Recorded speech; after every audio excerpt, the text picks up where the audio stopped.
All right, now it's time to give out some awards. And to help me with that is Father Leo Walsh of the United States Conference of Catholic Bishops. Father Walsh.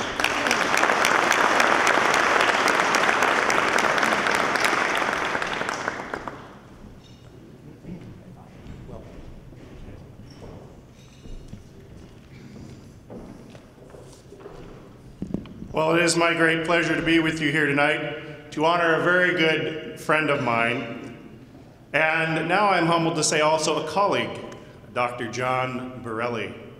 I first got to know Dr. Borelli at the National Workshop for Christian Unity, and then, even better, when we would fish the rivers and streams of South Central and Western Alaska.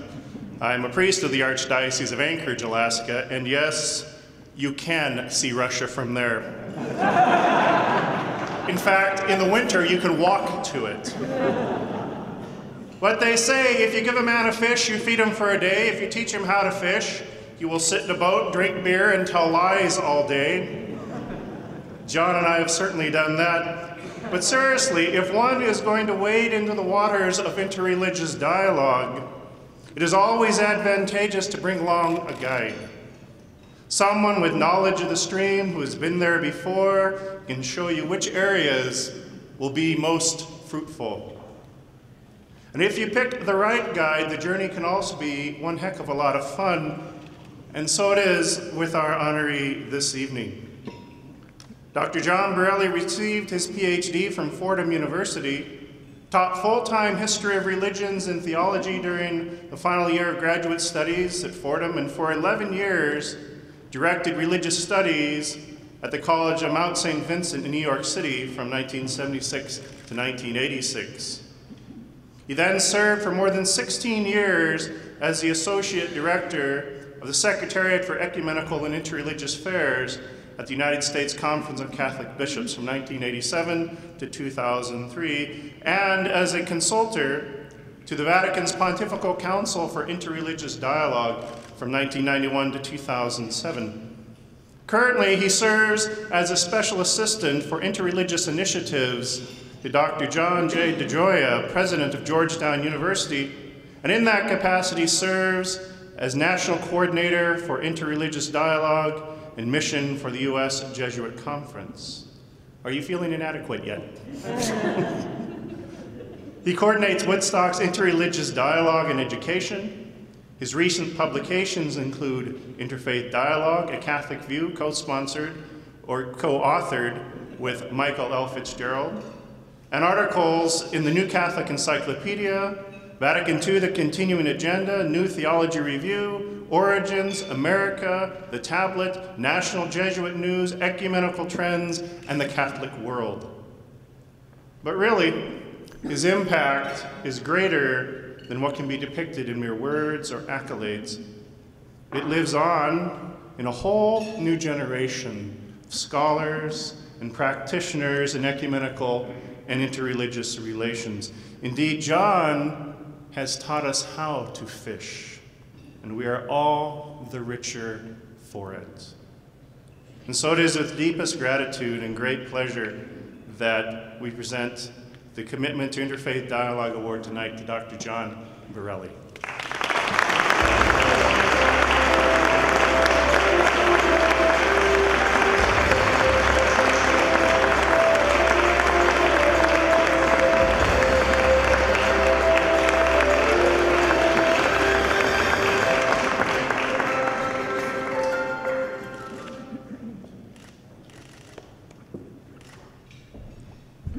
Thank you very much, Leo.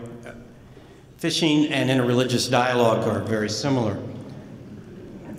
We do tell lies to one another, but we catch some surprises too. In fact, one of the most exciting features of interreligious dialogue are the surprises. And for people of faith, Christians and Muslims and Jews, people of faith in the one God, we know who's giving us the surprises. It's not our own efforts. The surprise comes from that divine source who speaks to us in amazing ways. And that's always been the joy of interfaith dialogue. As it says in the beginning of my bio there, that I spent my first 20 years in Oklahoma. I grew up there. famous Oklahoman. All of us would see his picture in schoolhouses and libraries, Will Rogers, whose birthday coincided last November with Election Day. How ironic to listen to Garrison Keillor talk about Will Rogers on that morning when enormous history was going to be made in the country. Will Rogers had that sense, a cowboy with a sense of humor. He said, you know, I don't belong to an organized political party, I'm a Democrat. He also said, I have made fun of every prominent man in the country, but you can't take credit being a public comedian when you have the whole government working for you. In many ways, in interfaith dialogue, as a Catholic, you need a sense of humor too. I feel like I have the whole Catholic Church working for me at times. But deep down inside, the work is very rewarding. And one of those surprises comes at times like events like this. As I was listening to the speakers, in particular the mention of the poor. Because as people of faith in the one God, we know we should be mindful of the poor, especially when we are in wonderful halls like this and enjoying banquets. And we're going through enormous crises in our society. Many people are worried about the future. But this crisis and this economic situation is a middle-class crisis, and we aren't mindful of the poor. And I was reminded of that today, this evening, by one of the congressmen. So thank you very much. Working with you at RUMI Forum and all of you in various settings in interfaith dialogue, been really rewarding work. After listening to Leo's introduction, where can I go but to the cemetery, I guess. You know, I've trained the next generation, but I hope to be around a little bit longer, enjoying those surprises with you. Thank you very much. Presenting the next award is Congressman Michael McMahon of the 13th District of New York. Congressman McMahon.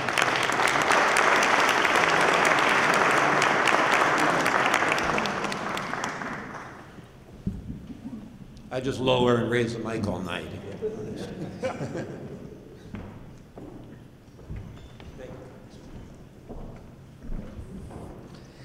Merhaba. Good evening to you all. My name is Mike McMahon, a co-freshman congressperson representing Staten Island and Southern Brooklyn.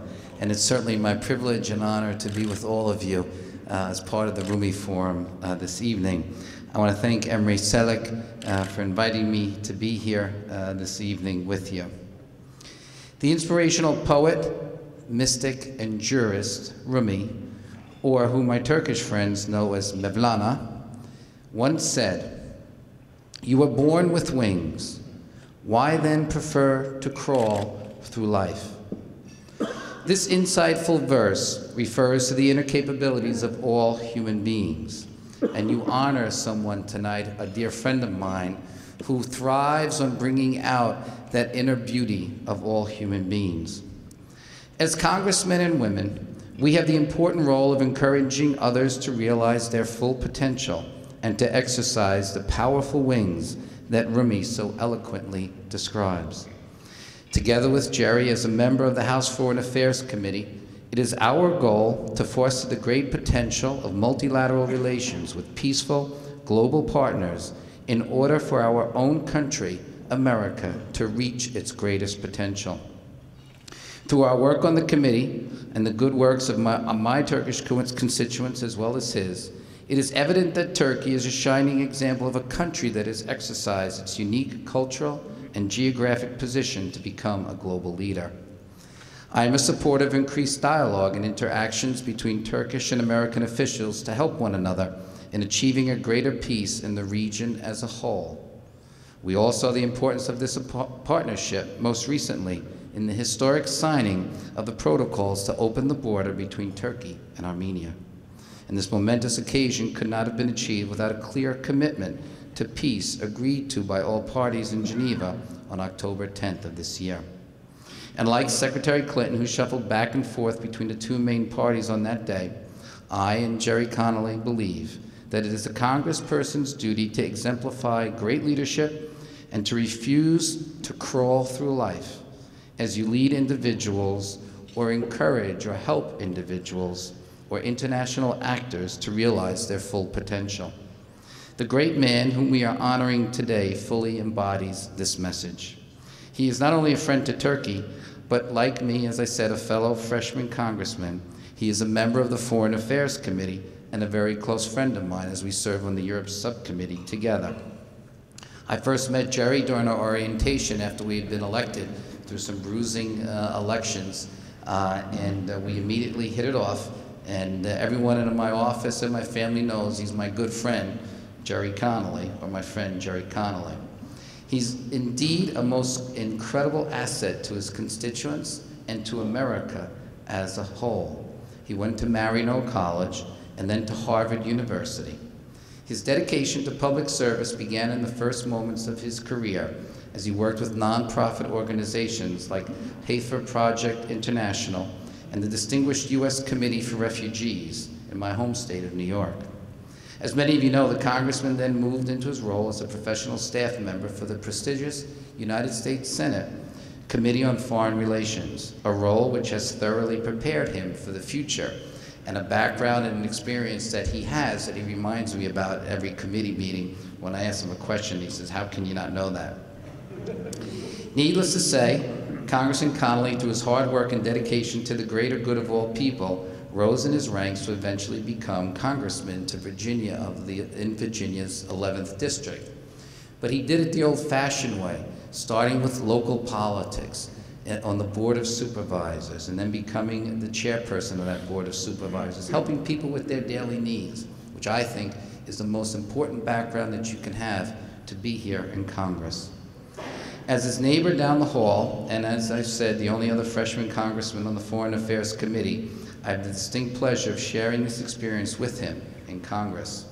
And most recently, I watched my colleague fight fervently to address AQ Khan's role in global nuclear proliferation and the need to shift resources to educate and assist the people of Pakistan.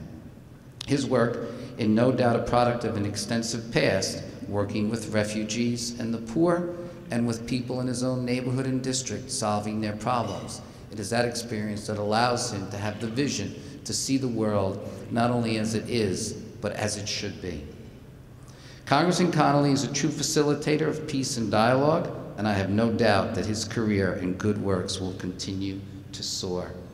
But you know, I think the thing that speaks most to Congressman Connolly is that when you see him and we reunite every week and say how were things on the weekend, we don't talk about the dinners we went to. We don't talk about the important dignitaries we met from around the world. The first question he says to me is, "How's the judge?" That's my wife. I say to him, "How's Smitty?" Okay. And then we immediately commiserate on the two greatest challenges that we face together. His 18-year-old daughter who just started college and my 17-year-old daughter who's a senior in high school. A lot of problems in the world, but having a teenage daughter is number one. But that also speaks to the humanity of the man, and it also speaks to the fact that he understands that just like his daughter, we were all born with wings. And so it is with great pleasure that I present my dear friend, my neighbor, Congressman Gerald Connolly, who has one flaw. He is a Boston Red Sox fan. But he will get up tonight and say, "Go Yankees." It is my great privilege and honor to present the great gentleman from Virginia, Gerald Connolly, with the Rumi Forum's Peace and Dialogue Award. Thank you. Caligula.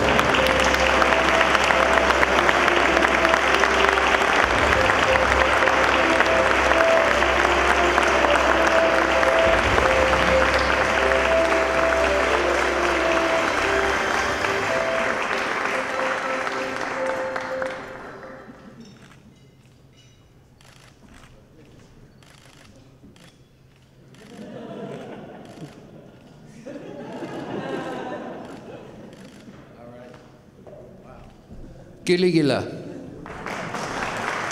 Thank you, and thank you, Michael. Sure. Thank you so much. I want to thank you all so much for this award, and my dear friend, Michael McMahon. The minute I met him, I realized I was in the presence of a fellow traveler. We're both Irish. And he, of course, had only one character flaw. He liked the Yankees. But, you know, I'm so taken with the values that the Rumi Forum represents. And people of faith in an interfaith dialogue are all infused and informed by their values. I come from a Catholic tradition, as does Michael McMahon, and that Catholic tradition certainly informs me every time I have to make a public policy decision. But my travels in life to 80 countries have also informed me about the traditions of other faiths, about the values shared in other cultures. And if there is something that I think is so important and that is represented by this forum tonight and the work of the Rumi Forum, it is the strain that has to bind us all is tolerance and understanding. The respect for the differences among us. The respect for the fact that we may approach life in different ways. The fact that we may not all see reality the same way, that doesn't make one of us right and one of us wrong. And trying to better understand how somebody comes to where they arrive, how they look at reality, the perspectives they've developed because of their unique set of experiences and their culture, is what I think is truly our mission. Here in the United States Congress, we have a secular analog to your responsibility in the interfaith dialogue we talk about. The purpose of this place is to bring together people of different perspectives and different cultures and different parts of geography from widely different backgrounds, and trying to bring them together and meld something they represent into common ground, into pieces of legislation, into public policies. And in American history, when that value, that tolerance, that understanding, that willingness to dialogue and work together, respecting our differences, not hiding them, but understanding those differences shouldn't drive the agenda. At our best, this place has produced extraordinary government and has fostered freedoms that are the envy of so many other places around the world. And when it has failed catastrophically. Because there have been times in our history where in fact we forgot that mission and we stopped tolerating one another's differences. And in fact, we punished each other for them. And of course that led to the great American Civil War. And it started in many ways right in this place because of an act of intolerance, the caning of one member of Congress by another because of his views on a very hot topic of the day, slavery. And so I'm so proud of the fact that I'm in this place when you give these awards, and that I am with so many of my colleagues here tonight, Republicans and Democrats, people from different traditions of faith, celebrating, hopefully, our differences and renewing our commitment to tolerating those differences and better understanding each other, as we also, as Americans, try to better understand a wider world that we want to try to make better. Thank you so much for having me here tonight. God bless you. Here to present the next award is the president of Rumi Forum, Emma Schelick.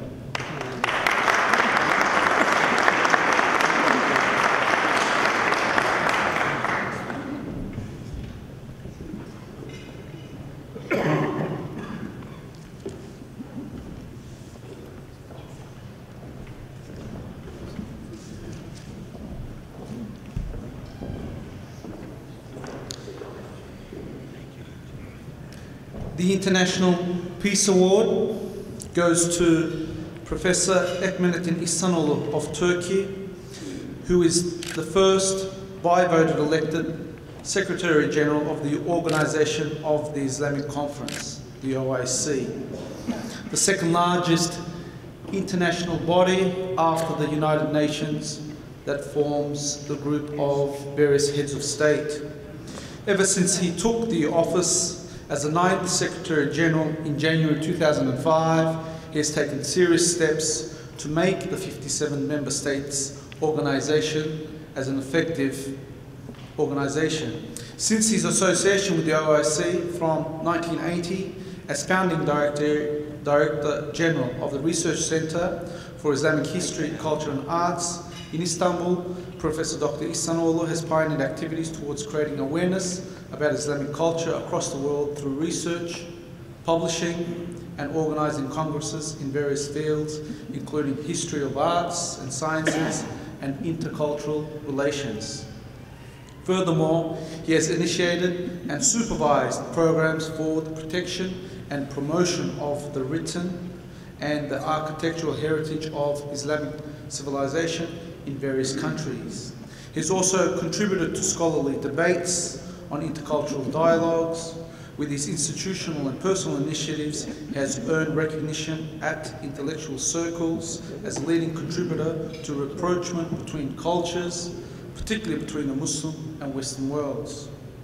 Professor Dr. Ihsanoğlu objectively lays out the urgency for socio-economic reforms in the Muslim world in order to achieve progress and development.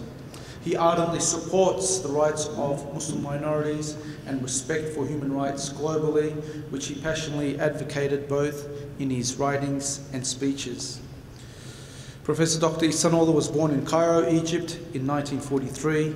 He received his BS at Ain Shams University in 1966 and master's degree in chemistry in 1970.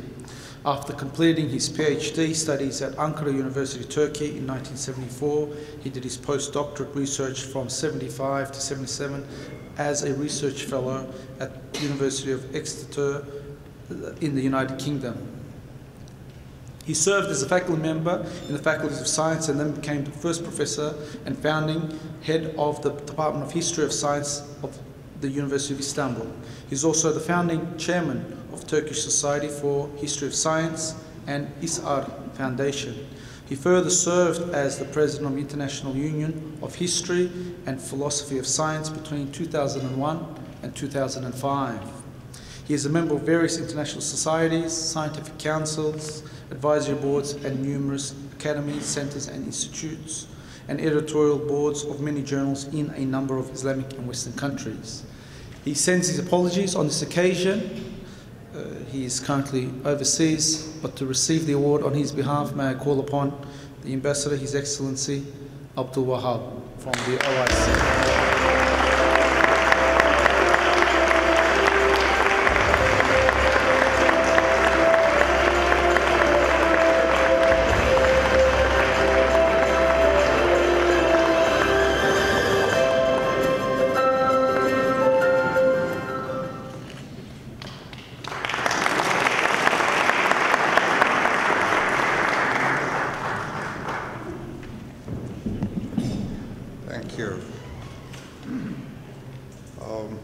Ladies and gentlemen, it's indeed a great honor and privilege for me to receive this award for international peace that the Rumi Forum has kindly given to my Secretary General, Dr. Maureen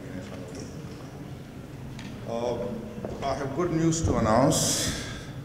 I am here to receive this award tentatively for the camera, but Dr. Ihsanoğlu would be coming perhaps at the beginning of next year, and he would be very happy to receive this award in person, and we will do the ceremony once again. Since the acceptance speech for accepting this award will be delivered by Secretary General Ihsanoğlu himself when he comes here, I would like to take this opportunity just to make a few brief remarks.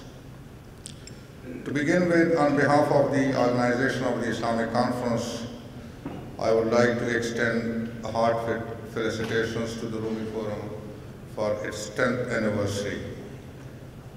The forum has come to play a highly constructive role at a very critical juncture and to promote interfaith and cultural dialogue and foster democracy and peace. We greatly appreciate the Rumi Forum's initiative to recognize the extraordinary contributions of the honorees, like this evening's, to the advancement of dialogue, peace, and community service. For us, this honor will serve as a source of great encouragement for the OIC, which under the leadership of Secretary General Ehsanoglu has been making all possible efforts to advance the cause of peace, security, and global harmony. As you know, ladies and gentlemen, the organization of the Islamic Conference is the second largest intergovernmental organization next to the United Nations. With 57 member states from 4 continents, it is the sole representative voice of the world's 1.5 billion Muslims.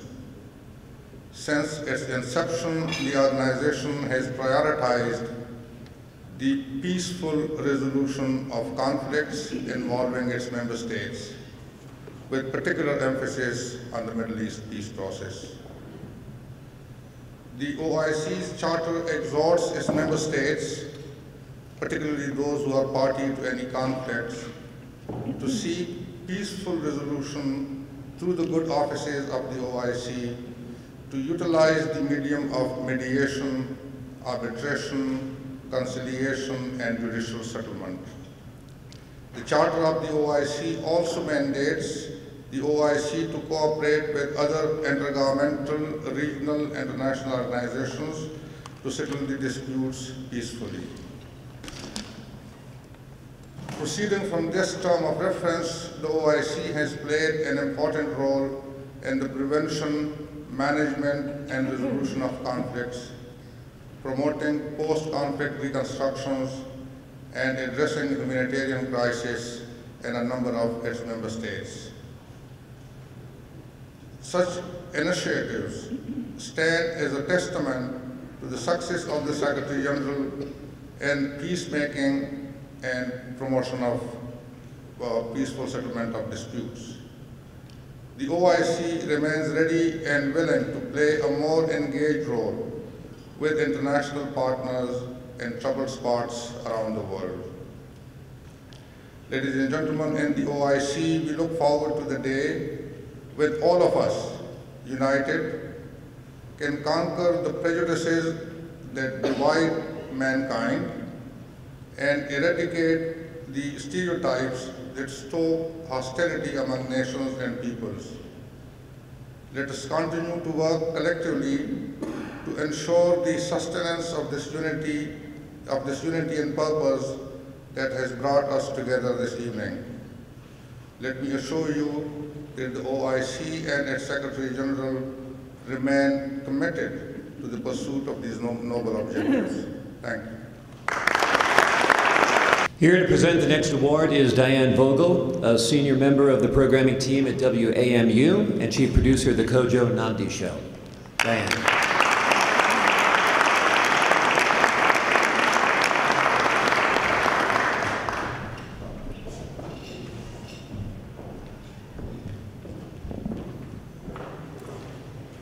Well, I won't take much of your time, but already today in this room, several people have referenced many of the things that I want to say about our honoree today, Maureen Fiedler, Sister Maureen Fiedler. WAMU Public Radio, as you may know, it was formed over 40 years ago, and public radio's mission is to educate, to inform, to give voice to marginalized voices and help spark conversations that haven't been heard elsewhere. Hopefully we want to entertain as well, and nobody does that better every Sunday than Maureen Fiedler as host of Interfaith Voices. Every Sunday from 3 to 4 on WAMU, which is, in case you're not aware, 88.5 FM, be sure to tune in. Can't miss an opportunity for a promotion. Every Sunday from 3 to 4, Maureen opens the doors to conversation across faith lines. She explores religion from all kinds of angles, looking at how religion affects our politics, our culture, our lives. I like to say that no matter whether your holy day is a Friday, a Saturday, a Sunday, whether every day is holy day for you or whether no days are holy for you, it doesn't really matter. Maureen produces shows and stories that basically bring religion to life and bring curiosity into every situation. She doesn't speak only to the believer, doesn't speak only to the non-believer, but welcomes everybody in. For those who aren't familiar with the show, and with Maureen's talents, I should start by telling you that Maureen is probably the most popular Catholic nun that I know. She's a sister of Loretta and probably the only sister to have an article this month in Ms. Magazine, so be sure to go out and get a new copy.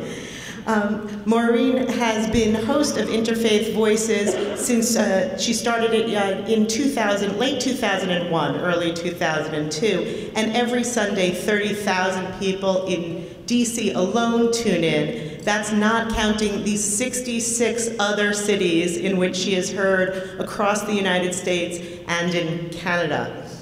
Maureen's been involved in interfaith dialogue, though, for over 3 decades.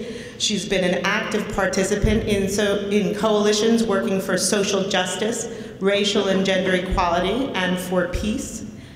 She has many, many special interests, although one of them lies at the intersection of theology and public policy.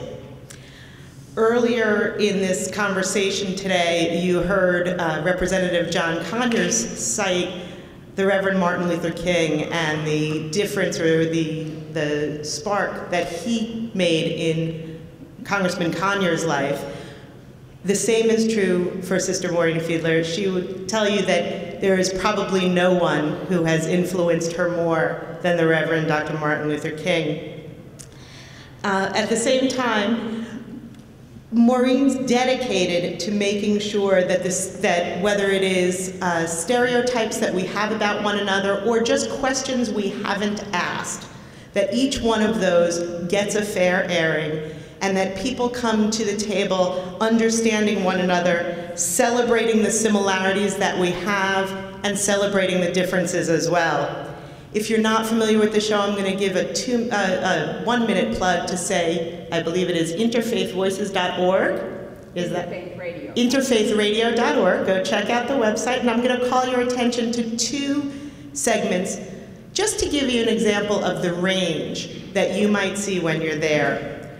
One is a story of a young man at Brown University who wanted to go abroad in his junior year, see something different. And the more he thought about it, the more he realized that the place he probably knew the least about and had the most stereotypes about was Reverend Jerry Falwell's Liberty College in Virginia. So he did a study abroad program within our United States, going as almost a cultural anthropologist within this religious community. It was a fascinating dialogue. I'm not going to tell you the end of the story. You're going to have to go listen yourself. That's one example. Another example of the great work that Maureen and her team do was an example called Soundscapes, where they did 6 different segments, each on the musicality that is found within religion and the way in which certain sounds evoke the sacred for different religions. And whether it was the call to prayer in Islam, the shofar in Judaism, the chant of Om in Buddhism, it is a fascinating, fascinating series, and I really encourage and recommend that you go take a look at it. There is so much more to find when you tune in every Sunday at 3. And I will say, Maureen, it is an honor to be standing here to introduce you to this audience. Maureen has been in Washington, dedicated to social. And this is what really struck me. They also violate what is perhaps a preeminent lesson of Jewish history. the danger of group hatred, of imputing to a group the actions of a few individuals. I was both stunned and thrilled, because here was a man who drew out of the depth of his feeling, the depth of his history, the depth of the whole history of anti-Semitism in this world, to say, this will not happen to my Muslim sisters and brothers. And all I could think of when I heard that is, yes, this is the finest of who we are as people of faith. This is the finest of who we are as Americans. And then I heard from one of my sisters in Denver, Maureen McCormick, who's heavily involved in the Interfaith Alliance. And I heard that the Interfaith Alliance of Denver was organizing a massive interfaith, I guess, protective rally is what you would call it, where 2,000 people came together to hold hands around a large Denver mosque. And they were making the same statement. They would not allow hatred. They would not allow scapegoating. They would not allow damage to be imputed to the whole Muslim community because a few people had done a terrible act. This is the best of who we are. And it was when I heard those sentiments, when they came sort of full blossom in the wake of those horrible events of 9/11, that I began to say, we need a radio show. We need a production that reflects these kind of values, where we can talk intelligently to one another, we can share the finest of our traditions, we can truly understand one another. And so that's what Interfaith Voices tries to be. And that's what we try to be in the Washington area and across the United States and in a couple places in Canada. And I just want to conclude by saying, thanks to my trip to Turkey, which is wonderful. Oh, if you haven't been, you gotta go. But I became acquainted not only with the Gulen movement, but with the wonderful works that have been fostered by that movement. So if you haven't heard Interfaith Voices before, this Sunday at 3, in the second half of the show, you will hear an interview about Fethullah Gulen, and you can learn a lot more about who he is. So once more, may I say thank you so much for this award. May we at Interfaith Voices continue to live up to its ideals. Thank you. To present the next award, I'd like to call to the stage the gentleman from Minnesota, Congressman Keith Ellison.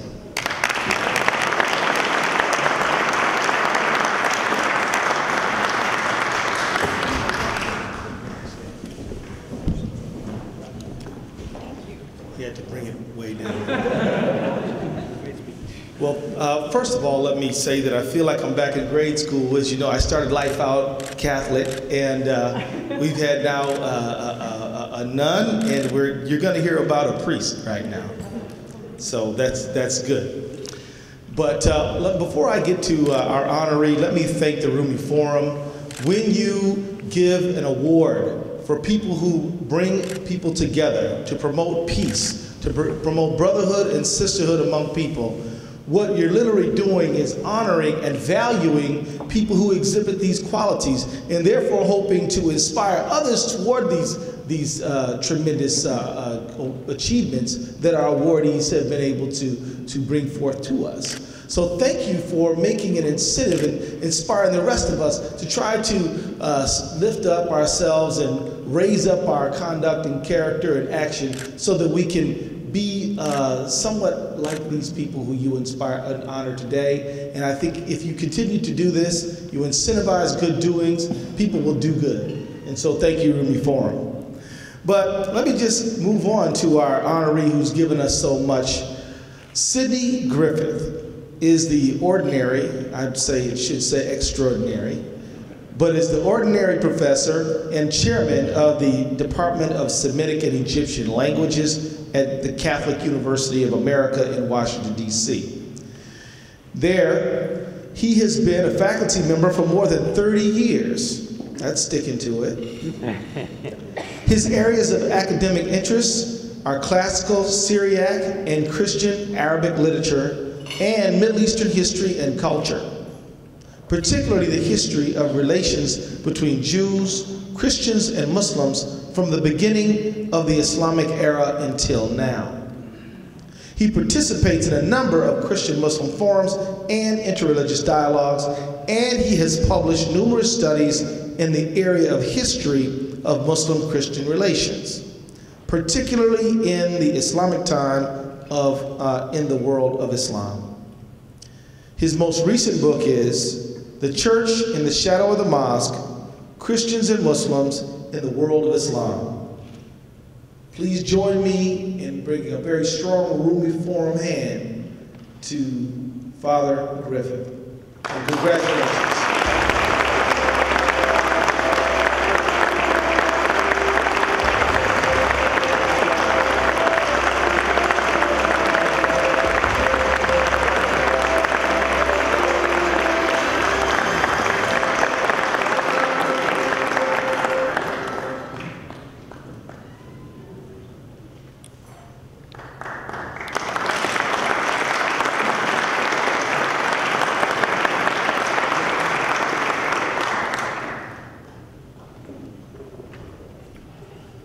Well, ladies and gentlemen, I'm very humbled to be offered this award and very grateful.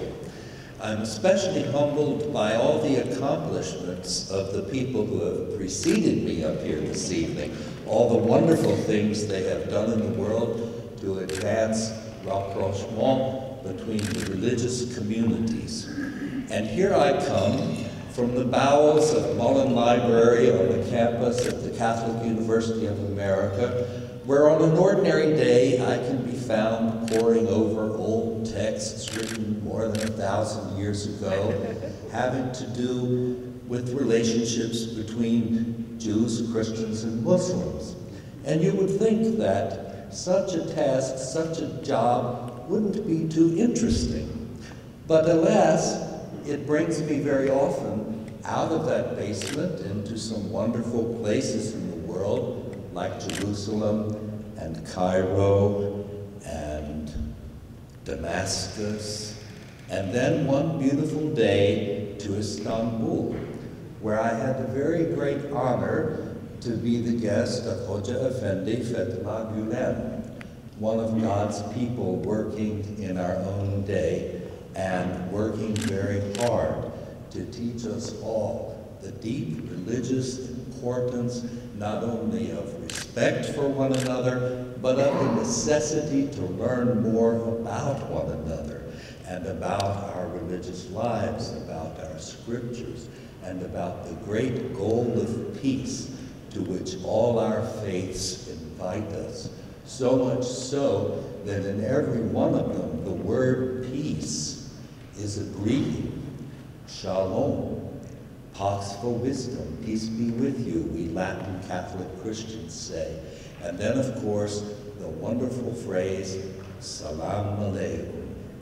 What more could one want for a prayer than to wish peace to all of us here, to people everywhere? So thank you very much. Glory be to God. And to present our final Rumi Peace and Dialogue Award of the evening is the Reverend Dr. Clark Lowenstein of the Interfaith Conference of Metropolitan Washington.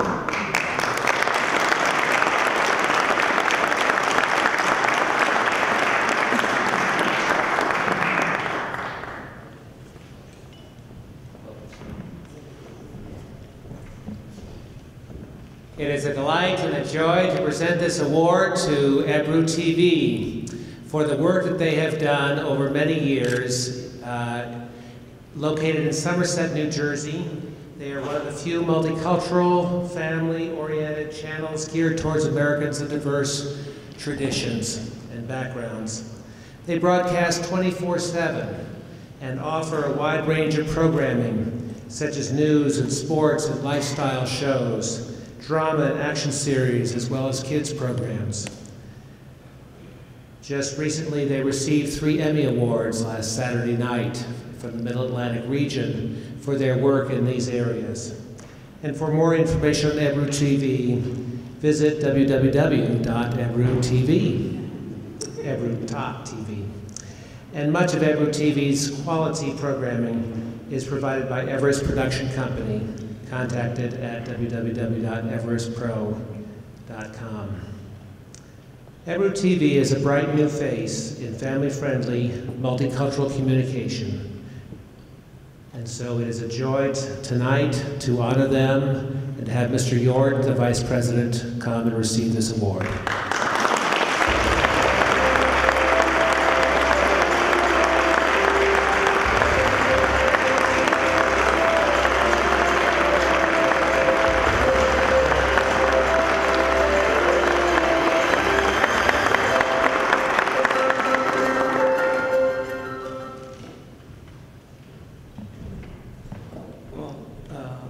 I cannot tell you how honored we are to receive such a meaningful award tonight. At Ebru TV, our shows celebrate the diversity, not only the beauty of cultures, but also what happens and what is the outcome when you put people from different backgrounds, people from different communities, people from different faiths together, and observe the beauty coming out of that, as here tonight. Today, the world is full of voices calling for a positive change, a new direction, and calling for peace. And we are honored to be part of those, among those voices. I also would like to thank the Rumi Forum for organizing such a beautiful and meaningful evening today, and drawing attention to a young and exciting multicultural family channel called Ebru TV. And I would like to invite you to find us in your cable lineups or visit our website to follow our programming. Thank you for all who are here and beyond, working for understanding and peace. Thank you very much. Let's have one last round of applause for all of the awardees this evening. The Rumi Forum Awards this evening. I'm Logan Crawford, thanking you for your time this time. Until next time.